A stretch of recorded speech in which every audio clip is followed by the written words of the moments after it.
Assalamualaikum warahmatullahi wabarakatuh. Bismillahirrahmanirrahim. Alhamdulillahirabbil alamin. Allahumma shalli wa sallim wa barik ala sayyidina Muhammad wa ala ali sayyidina Muhammad. Anak-anak sekalian, anak kelas 8 SMP Fabrian yang Bapak banggakan, selamat berjumpa kembali di minggu keempat pada hari Rabu ini, pagi hari Rabu ini, dalam mata pelajaran Pendidikan Agama Islam dan Budi Pekerti. Baiklah, seperti biasa, sebelum kita memulai pelajaran Pendidikan Agama Islam dan Budi Pekerti pada pagi hari ini, marilah sama-sama kita mulai dengan mengucapkan basmalah.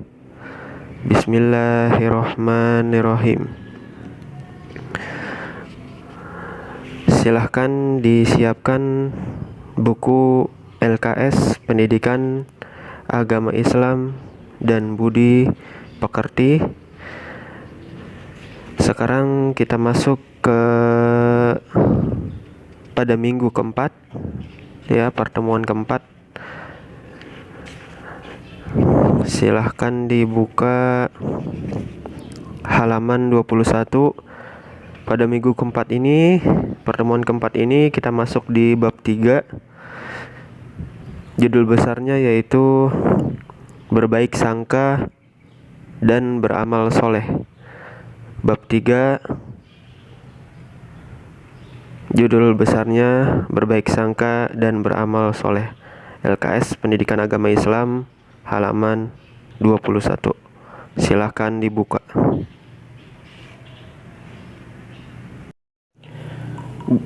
Baik anak-anak sekalian, sudah dibuka ya LKS Pendidikan Agama Islam halaman 21.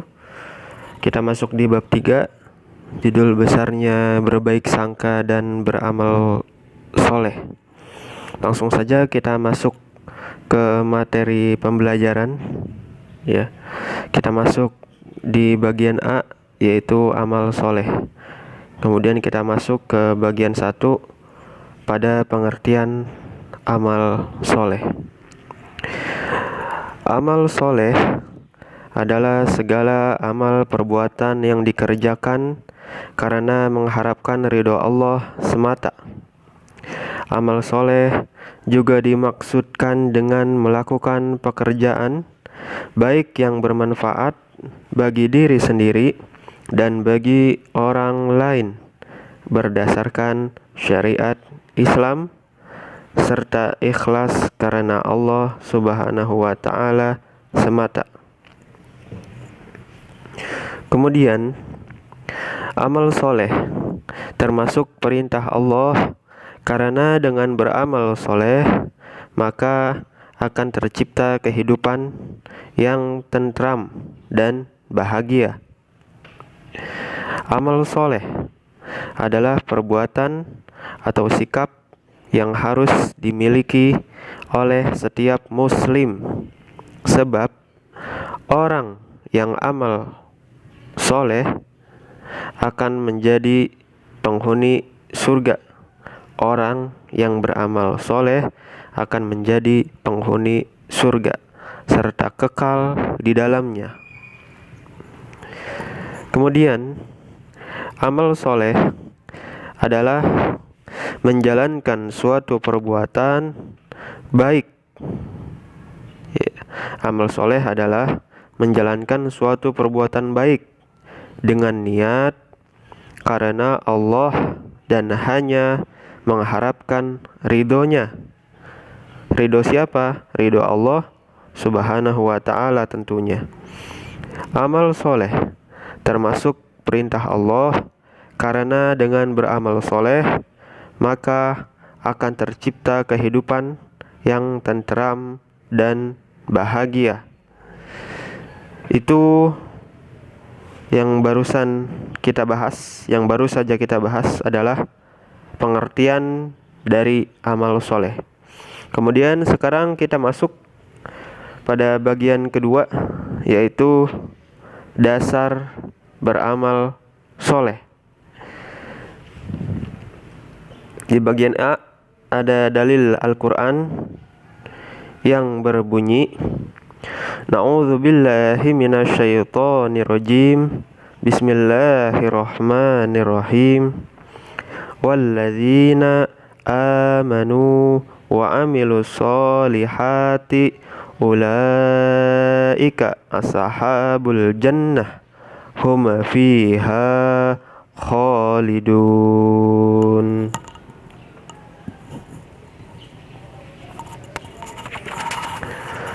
Shadaqallahul azim. Yang artinya, dan orang-orang yang beriman serta beramal soleh, mereka itu penghuni surga. Orang-orang yang beriman serta beramal soleh, mereka itu adalah penghuni surga. Mereka kekal di dalamnya.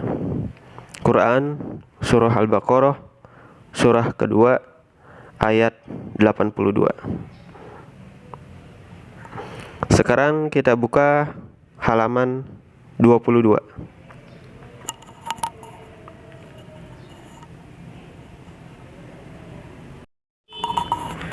Iya.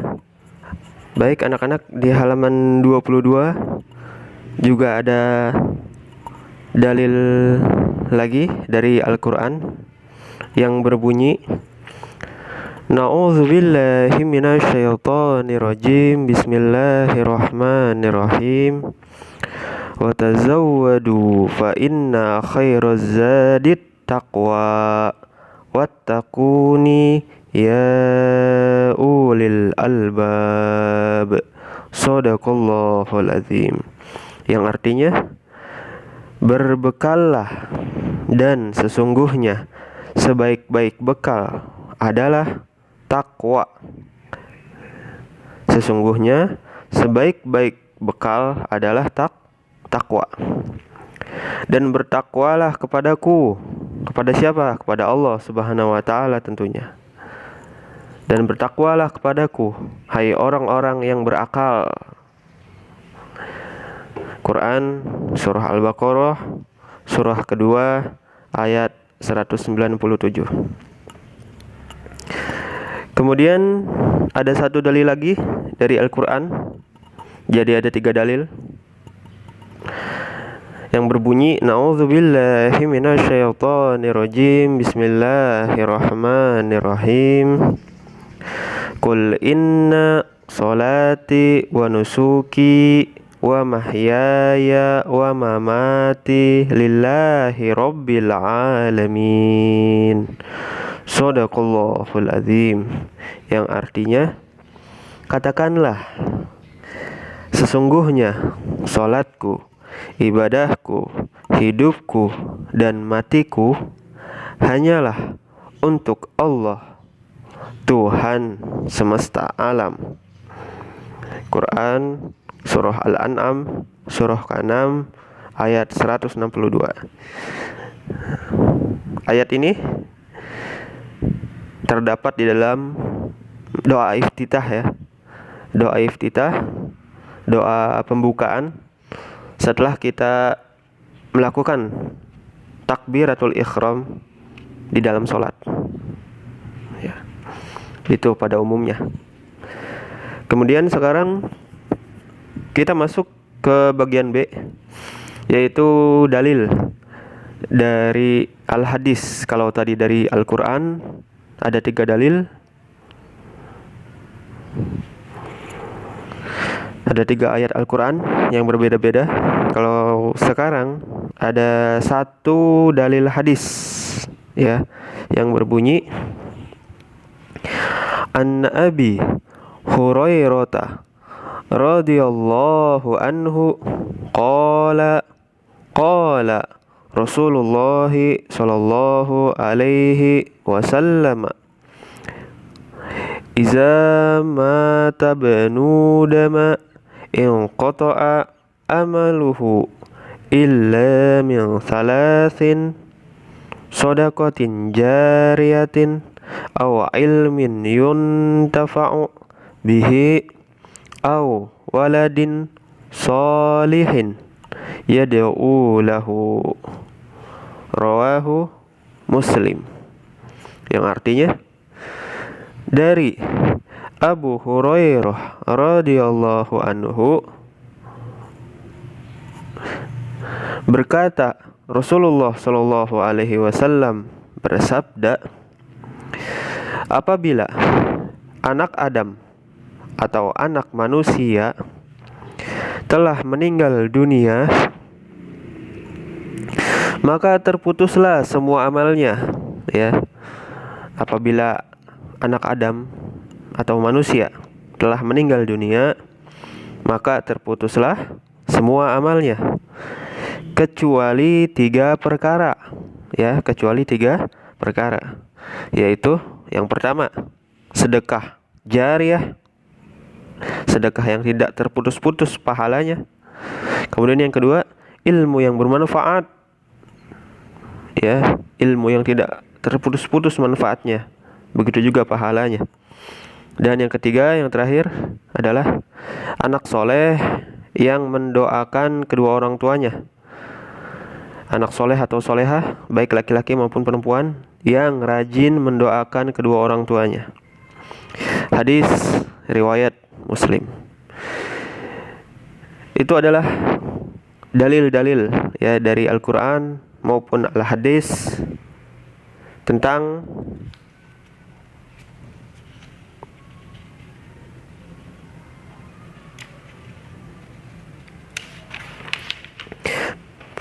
beramal soleh, ya, tentang dasar dari beramal soleh.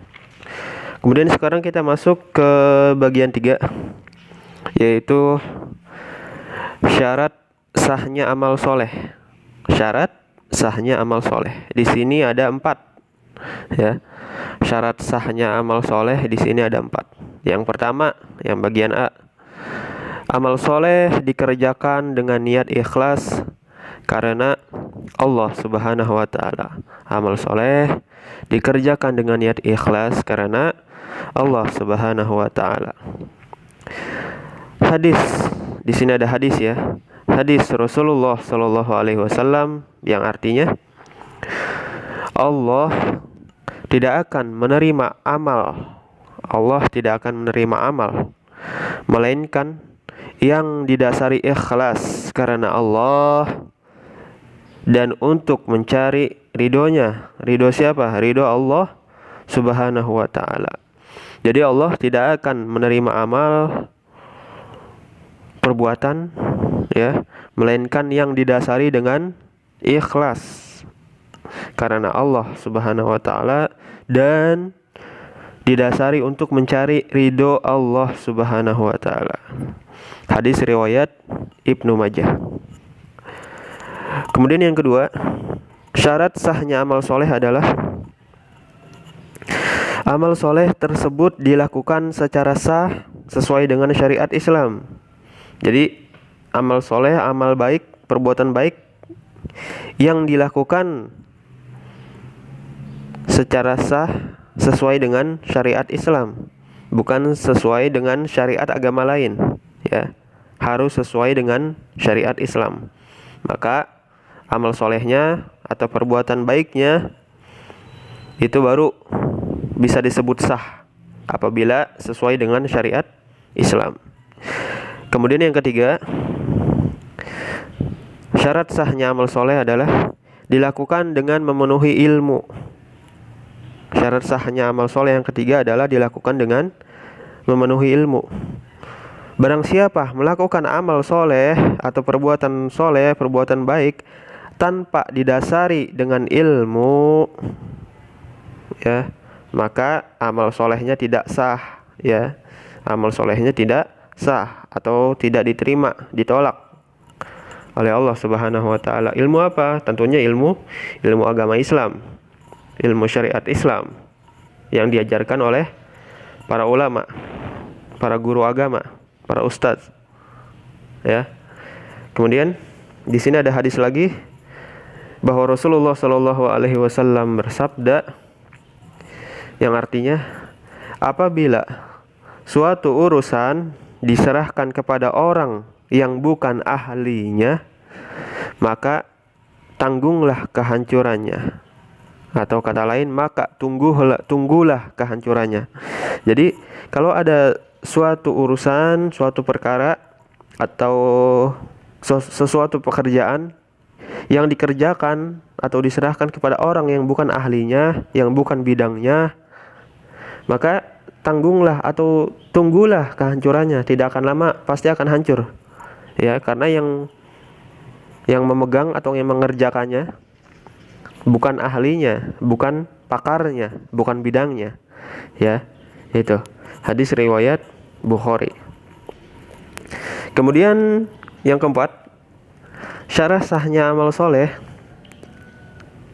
adalah orang soleh melakukan semua amal itu dengan penuh ketulusan. Ya, jadi kalau ada orang soleh melakukan semua amal soleh, amal baik, perbuatan baik dengan penuh ketulusan, baru amalnya itu diterima, atau amal solehnya itu baru sah, ya, baru sah, baru diterima oleh Allah Subhanahu wa Ta'ala. Kalau tidak dipenuhi dengan ketulusan, maka amal solehnya tidak sah atau tidak diterima atau ditolak oleh Allah Subhanahu wa Ta'ala. Ketulusan sama dengan keikhlasan. Kemudian kita masuk ke bagian 4. Ya, tadi syarat sahnya amal soleh ada 4. Sekarang kita masuk ke bagian 4, yaitu membiasakan perilaku amal soleh. Di sini ada 4 juga, ya. Membiasakan perilaku amal soleh ada 4 juga. Membiasakan perilaku amal soleh dapat dilakukan dengan beberapa hal berikut. Yang pertama, bagian A, selalu berzikir dan berdoa kepada Allah Subhanahu wa Ta'ala setelah berusaha dan berikhtiar. Jadi apabila kita setelah melakukan pekerjaan, setelah kita melakukan usaha, ya, maka kita disarankan untuk selalu berzikir dan berdoa kepada Allah Subhanahu wa Ta'ala. Atau ada yang berbanding terbalik, ada yang berdoa dulu, berzikir dulu, baru setelah itu ia berusaha atau berikhtiar. Kemudian ditutup dengan tawakal, berserah diri kepada Allah Subhanahu wa Ta'ala. Itu adalah membiasakan perilaku amal soleh yang pertama. Kemudian membiasakan perilaku amal soleh yang kedua di bagian B, yaitu tidak membiarkan diri jatuh ke dalam dosa. Ya, membiasakan perilaku amal soleh adalah tidak membiarkan diri kita sendiri ini jatuh ke dalam dosa atau jatuh ke dalam perbuatan dosa, kebinasaan dan kehancuran. Jadi kita ini harus sayang kepada diri kita sendiri. Jangan sampai diri kita sendiri ini kita ajak untuk berbuat dosa, ya, sehingga setelah kita berbuat dosa kita bisa binasa dan kita bisa hancur sehancur-hancurnya. Itu adalah membiasakan perilaku amal soleh yang kedua. Kemudian membiasakan perilaku amal soleh yang ketiga di bagian C, yaitu menjauhkan sikap tercela seperti buruk sangka, iri, dengki, kikir, boros, adu domba dalam bergaul sesama manusia. Ini semua adalah penyakit-penyakit hati, ya.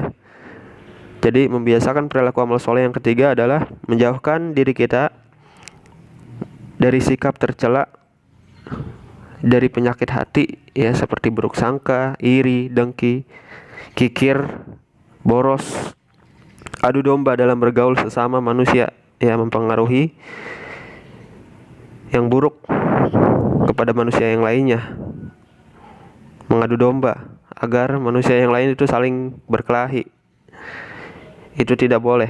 Nauzubillahi min zalik. Itu penyakit hati yang sangat buruk. Kemudian membiasakan perilaku amal soleh yang keempat di bagian D, yaitu menjauhkan sikap malas belajar, malas bekerja, pesimis, ya, penakut, tergesa-gesa, dan sikap atau sifat yang jelek lainnya. Jadi membiasakan perilaku amal soleh yang keempat ini, kita dianjurkan untuk menjauhkan diri kita dari sikap malas belajar, ya, malas bekerja, pesimis, ya. Pesimis ini putus asa, ya. Kemudian penakut, tergesa-gesa, dan sikap atau sifat yang jelek lainnya atau yang buruk lainnya. Kita dianjurkan untuk menjauhi sifat ini semua.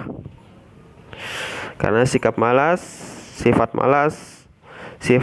putus asa, sifat tergesa-gesa atau terburu-buru, gelisah, dan lain sebagainya adalah sifatnya syaitan, ya. Kita harus jauhkan karena syaitan adalah musuh kita yang nyata. Itu adalah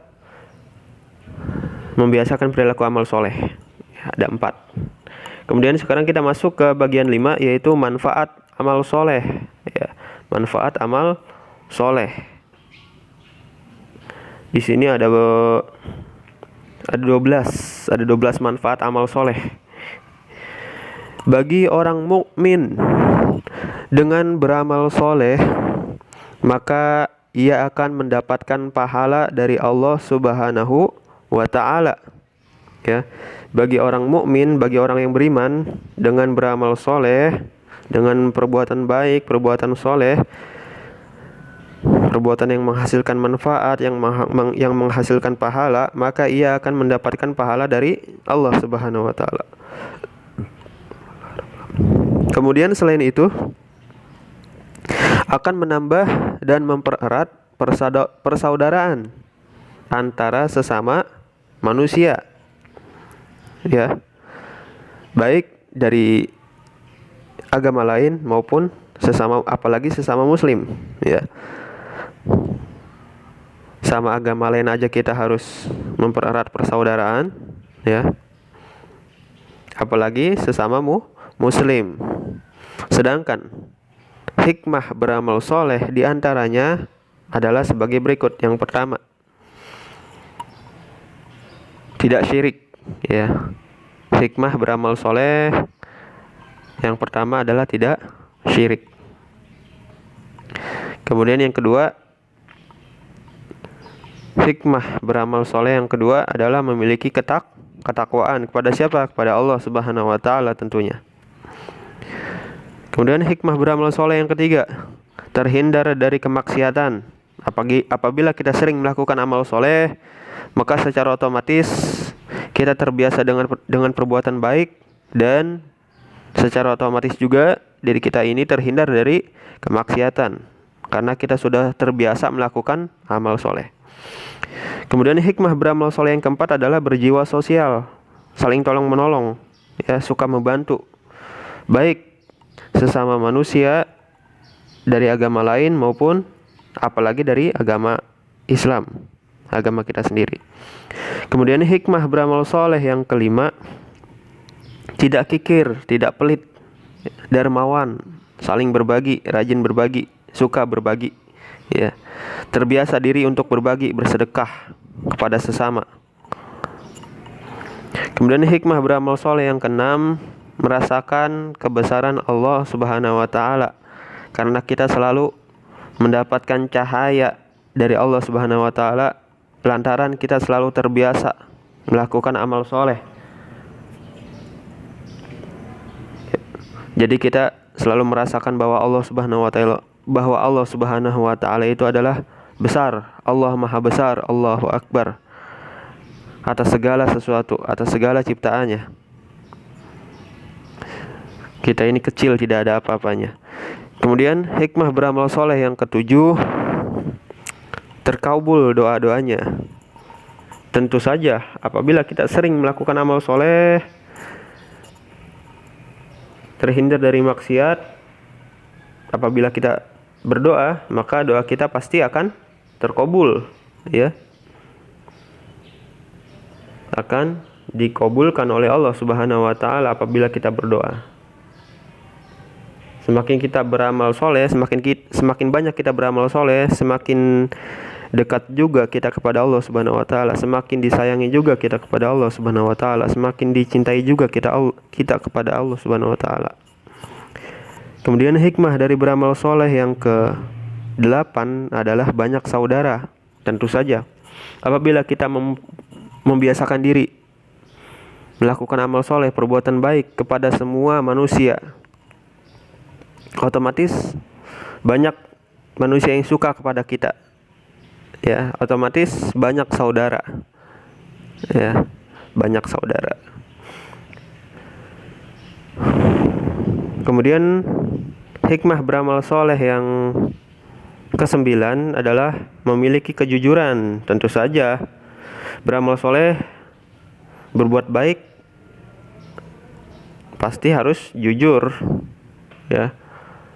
Pasti kita memiliki kejujuran karena terbiasa melakukan perbuatan baik. Kalau tidak memiliki kejujuran, berarti kita tidak beramal soleh. Kemudian hikmah beramal soleh yang ke-10 adalah berhati ikhlas, tulus. Karena terbiasa mau dilihat orang kek, mau dilihat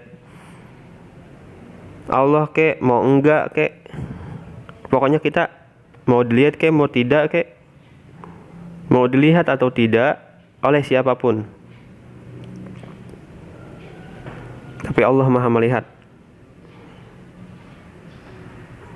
Kita tetap ikhlas, kita tetap tulus untuk melakukan amal soleh, amal baik, walaupun tidak dilihat oleh manusia, ya. Cukup Allah saja yang menjadi harapan kita, ya, tujuan kita untuk melakukan amal soleh, untuk melakukan perbuatan baik, untuk mencapai ridhonya, untuk mengharapkan pahalanya, untuk mengharapkan surganya, ya. Kemudian hikmah beramal soleh yang ke-11 adalah sehat jasmani dan rohani. Tentu saja karena orang-orang yang sering melakukan amal soleh, sering melakukan perbuatan baik, maka pikirannya akan positif, pikirannya akan baik, hatinya akan positif, hatinya akan baik. Otomatis jasmani atau jasadnya akan sehat, rohani atau ruhnya, jiwanya dan raganya pun akan sehat, karena semuanya baik, semuanya positif, tidak ada yang buruk, karena keburukan membawa kepada penyakit, ya, baik penyakit jasmani maupun rohani. Kemudian hikmah beramal soleh yang ke-12 yang terakhir adalah memiliki kedisiplinan. Jadi teratur, ya, ia melakukan perbuatan baik, perbuatan soleh, amal soleh, otomatis dirinya sendiri akan terbiasa disiplin, hidup teratur, ya, seperti itu.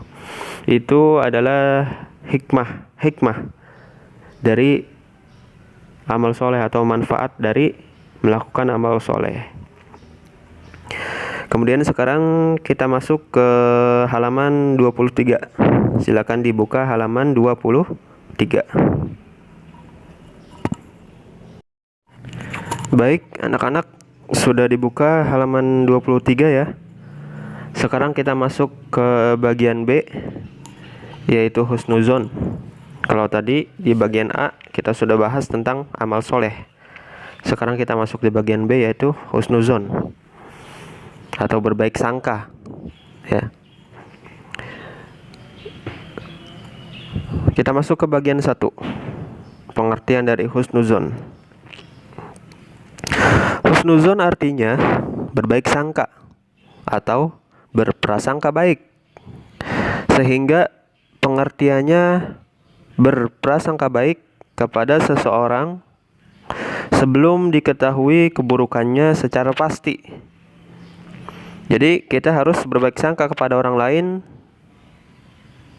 apabila orang lain itu belum pasti melakukan suatu keburukan, ya, kita harus berbaik sangka. Adapun kebalikannya adalah suuzon, berburuk sangka, kebalikan dari husnuzon. Suuzon artinya berburuk sangka. Kemudian husnuzon adalah berprasangka baik kepada orang lain. Husnuzon adalah sikap dan cara pandang seseorang yang melihat sesuatu secara positif. Seseorang yang memiliki sikap husnuzon akan mempertimbangkan sesuatu dengan pikiran yang jernih, pikiran yang positif, pikiran yang baik. Pikiran dan hatinya bersih dari prasangka yang belum tentu kebenarannya, tidak mudah terpengaruh oleh omongan orang lain. Kemudian perbuatan husnuzon merupakan akhlak terpuji sebab mendatangkan manfaat, sedangkan perbuatan su'uzon merupakan akhlak tercela sebab akan mendatangkan kerugian. Kedua sifat tersebut merupakan perbuatan yang lahir dari bisikan jiwa yang dapat diwujudkan lewat perbuatan maupun lisan. Jadi husnuzon atau berbaik sangka itu bisa dilihat, bisa dilakukan atau bisa diwujudkan lewat perbuatan maupun ucapan atau lisan. Itu. Sekarang kita masuk ke bagian 2, yaitu dasar hukum husnuzon. Dasar hukum berbaik sangka. Ada dalil Al-Qur'an nih di sini. Ada satu dalil Al-Qur'an yang berbunyi, Na'udzubillahi minasyaitonirrajim. Bismillahirrahmanirrahim. Ya ayyuhalladzina amanu tanibu katsiran minaz-zanni inna ba'da zanni ithmu wala tajassasu wala yaghtab ba'dukum ba'dha ayuhibbu ahadukum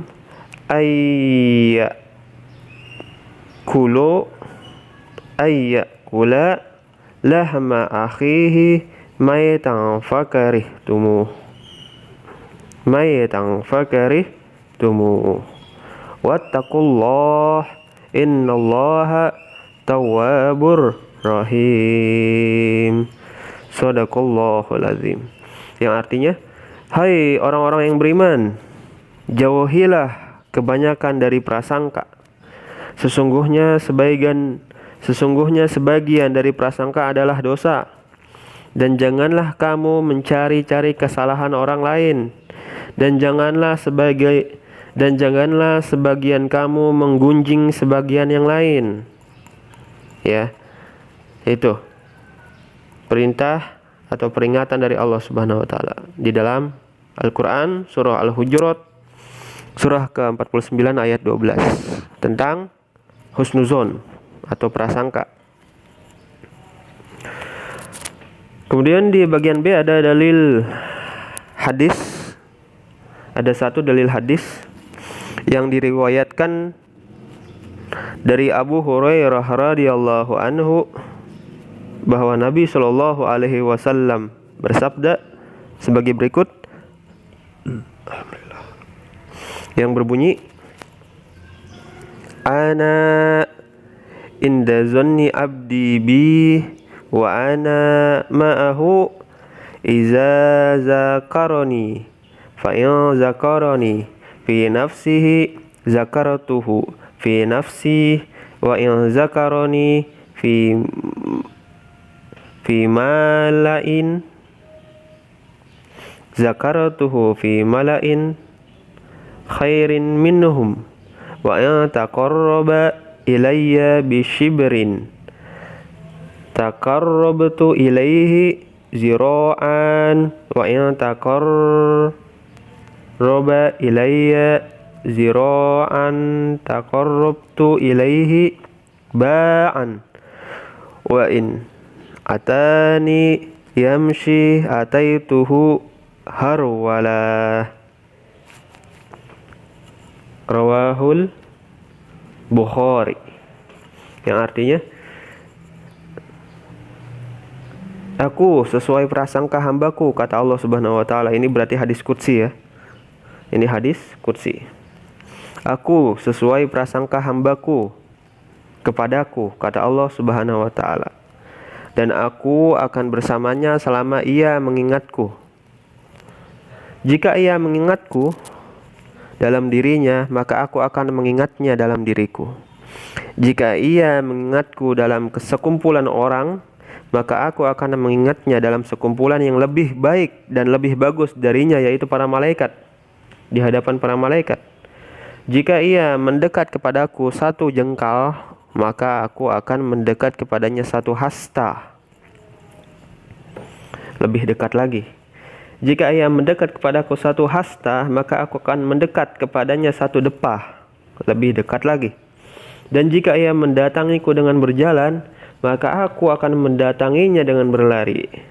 Hadis riwayat Al-Bukhari dan Muslim. Ini adalah ungkapan dari Allah Subhanahu wa taala kepada hambanya, ya, yang diceritakan oleh Nabi Muhammad SAW melalui hadis qudsi, ya. Hadis qudsi, perkataan Allah atau firman Allah Subhanahu wa taala yang tidak terdapat di dalam Al-Qur'an, melainkan terdapat di dalam hadis qudsi, bahwa Allah itu maha baik. Allah maha baik. Apabila kita mengingatnya, Allah lebih mengingat kita. Kalau kita mengingat Allah di hadapan para manusia yang hina, belum tentu baik. Allah Subhanahu wa taala mengingat kita di hadapan para malaikat yang sudah pasti suci, sudah pasti baik. Apabila kita mendekat kepada Allah sedikit, Allah mendekat kepada kita lebih banyak, lebih dekat lagi. Apabila kita mendatangi Allah dengan berjalan, maka Allah mendatangi kita dengan berlari. Jadi Allah itu lebih baik, sangat baik kepada kita, sangat pengasih, sangat penyayang, sangat cinta kepada hambanya. Tetapi hambanya saja yang tidak terbuka mata hatinya, tidak terbuka pikirannya, telinganya, ya, seperti itu. Itu adalah dasar hukum atau dalil dari Al-Quran dan Al-Hadis tentang husnuzon atau berbaik sangka. Kemudian yang ketiga, kita masuk ke bagian 3, yaitu dampak positif husnuzon. Setiap akhlak terpuji pasti berdampak positif atau berdampak baik, terutama bagi pelakunya sendiri, tentu saja, dan terkadang bagi orang lain. Selain bagi diri sendiri, husnuzon atau berbaik sangka itu juga dapat berdampak positif atau berdampak baik bagi orang lain. Dampak positif berperilaku husnuzon adalah sebagai berikut. Di sini ada 3, ya, ada 3. Yang pertama, makin dekat hubungan batin antara pelaku dan pihak lain yang diduga berbuat kebaikan, ya. Pokoknya kita ngeliat orang lain baik aja, itu akan mendekatkan hubungan batin antara kita dengan orang itu. Kemudian yang kedua, memperoleh kepercayaan dari orang yang menduga dirinya telah berbuat baik. Jadi kalau kita melihat orang, pandangan kita selalu baik, maka orang itu akan percaya kepada kita, ya, percaya kepada kita bahwa kita tidak akan menilai buruk kepada dia, kepada orang itu. Kemudian yang terakhir, yang ketiga, memperkuat hubungan persaudaraan antara keduanya, yang menduga dan yang diduga. Jadi ini dampak positif husnuzon atau berbaik sangka adalah memperkuat hubungan persaudaraan, apalagi sesama muslim, ya. Apabila kita menduga orang lain berbuat baik, orang lain baik saja dah di pandangan kita, maka yang diduga pun akan senang kepada kita. Semakin kuat hubungannya kepada kita, hubungan persaudaraannya. Seperti itu. Itu adalah dampak positif dari husnuzon atau berbaik sangka. Kemudian yang terakhir,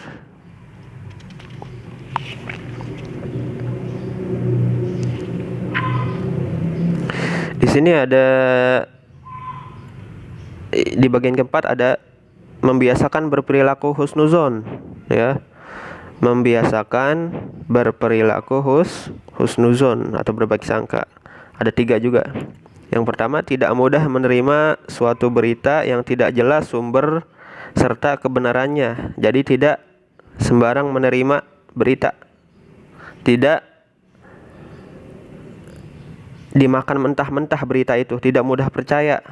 Ya, apalagi sama orang-orang yang sering mengadu domba. Jangan mudah percaya, tidak mudah percaya. Kemudian yang kedua, dengan sering bertemu dapat mengantisipasi munculnya gosip yang sering merusak hubungan persaudaraan.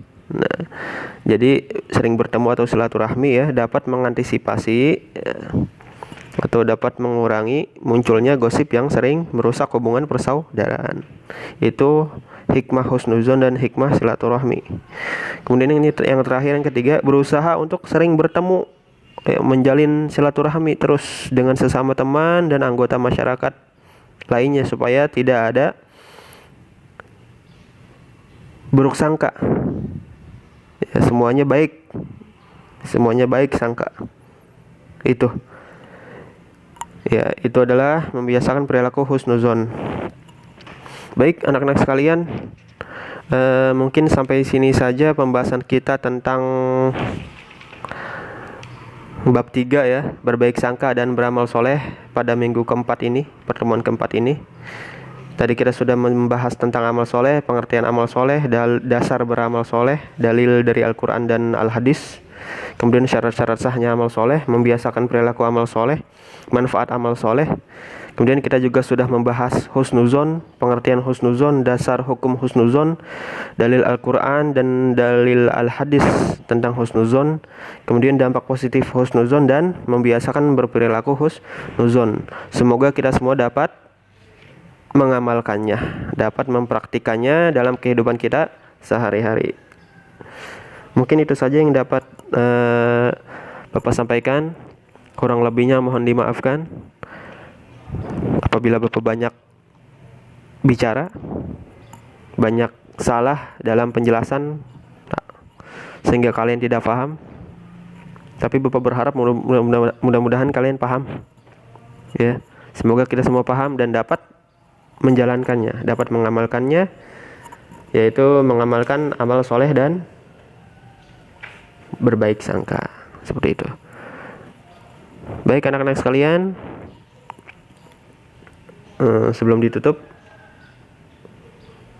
sekali lagi Bapak tidak bosan-bosan untuk mengingatkan, semoga kita semua panjang umur, sehat selalu, bisa berjumpa kembali, dan jangan lupa jaga kesehatan. Ya, seperti itu. Baik, kita tutup saja ya langsung dengan mengucapkan hamdalah, istighfar 3 kali dan kafaratul majlis. Alhamdulillahirrabbilalamin. Astagfirullahaladzim. Subhanakallahumma wa bihamdika asyhadu an la ilaha illa anta nastaghfiruka wa natubu ilaih. Wabillahi taufiq wal hidayah wa ridhal inayah wal afu minkum. Wassalamualaikum warahmatullahi wabarakatuh.